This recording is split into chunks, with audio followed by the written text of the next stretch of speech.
आज की कहानी का टाइटल है शादी ब्याह में रिश्तेदार आते हैं चोर नहीं।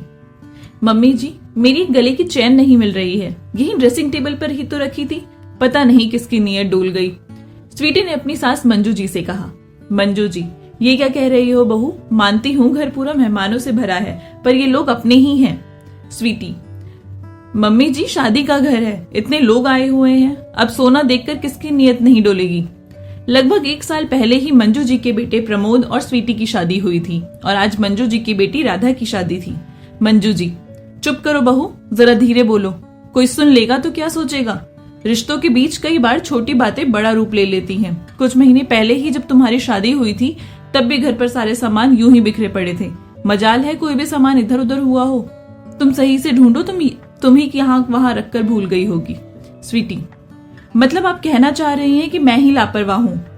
और मम्मी जी, ये कोई छोटी बात नहीं है, आपकी कोई चीज गुम नहीं हुई ना, इसलिए इतने आराम से हैं। पर मैं भी अपनी चेन पाकर ही रहूंगी, चाहे मुझे सबसे क्यों ना पूछना पड़े। मंजू जी, पागल हो गई हो क्या जो सबसे पूछोगी? बहू, मैंने कहा ना, यहाँ जो भी शामिल है वो सब तुम्हारी शादी में भी शामिल थे। हाँ, अगर कोई नया है तो वो तुम्हारे मायके वाले हैं। स्वीटी, तो आप कहना चाह रहे हैं कि मेरे घर वालों ने चोरी की है? आप ऐसा सोच भी कैसे सकती हैं?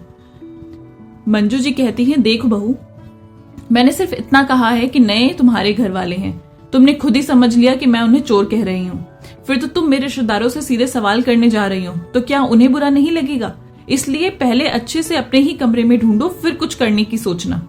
ये कहकर मंजू जी वहां से चली गई और स्वीटी गुस्से में लाल हुई जा रही थी कि तभी स्वीटी की छोटी बहन चारू वहां आती है और अपनी दीदी को गुस्से में देख उसका कारण पूछती है।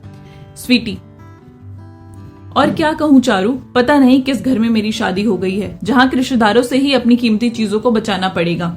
ऐसे रिश्तेदार रहें तो बाहर के चोरों की क्या जरूरत है। चारू, ऐसा क्यों बोल रही हो दीदी? स्वीटी, देखो ना, सुबह मैं अपने चेन यहाँ ड्रेसिंग टेबल पर रखकर नहाने गई और उसके बाद से चेन गायब। चारू, ओ वो चेन मतलब? अरे दीदी, सुबह जब तुम नहाने गई थी तब मैं तुम्हारे पास आई थी एक सेल्फी क्लिक करवाने, देखा तो तुम बाथरूम में हो, तो मेरी नजर तुम्हारी चेन पर पड़ गई और मैं उसे पहनकर फोटो क्लिक करने लगी। तब से पहन ही रही हूँ, उतारना भूल गई हूँ, ये लो अपनी चेन। स्वीटी चारू के गले से उस उतरते हुए चेन को देखकर सोचने लगी, जो आज मम्मी जी ने सबसे पूछने से मुझे ना रोका होता तो आज इस चेन की तरह मेरे और मेरे परिवार की इज्जत भी सबके सामने उतर जाती। उसके बाद स्वीटी दौड़कर मंजू जी के पास जाकर कहती है, मम्मी जी माफ कर दीजिए मुझे, वो चेन चारू ने ली थी, पर उसने चोरी के इरादे से नहीं, बस पहनकर फोटो खिंचाने के इरादे से ली थी, फिर वो उतार कर रखना भूल गई। मंजू जी, चलो अब तुम्हें तसल्ली तो हो गई कि शादी ब्याह में हमारे रिश्तेदार आते हैं चोर नहीं, और अब से कोई भी कदम उठाने से पहले 10 बार सोच लेना, ताकि बाद में खुद ही शर्मिंदा ना होना पड़े तुम्हें। हमारी जुबान चमड़े की है तो कैसी भी लचक जाती है, वह तो हमारा विवेक है जो उस जुबान को सही इस्तेमाल करवाता है।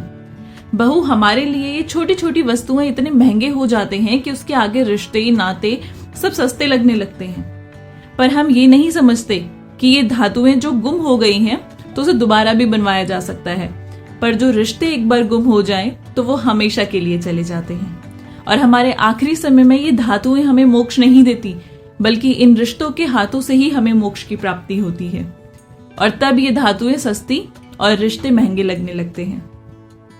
स्वीटी कहती है, मम्मी जी, आज मुझे एक बहुत बड़ी सीख मिली और आगे से मैं इसका पूरा ध्यान रखूंगी। चलिए अब, कहीं राधा की शादी में उसकी माँ और भाभी ही फीकी ना लगे। तैयार नहीं होना है क्या? आई होप आपको ये कहानी पसंद आई होगी। अगर अच्छी लगी है तो चैनल को प्लीज सब्सक्राइब कर दीजिए, लाइक कर दीजिए और अपने प्यारे से कमेंट नीचे ड्रॉप कर दीजिए। मिलूंगी आपसे नई कहानी के साथ, तब तक के लिए बाय बाय।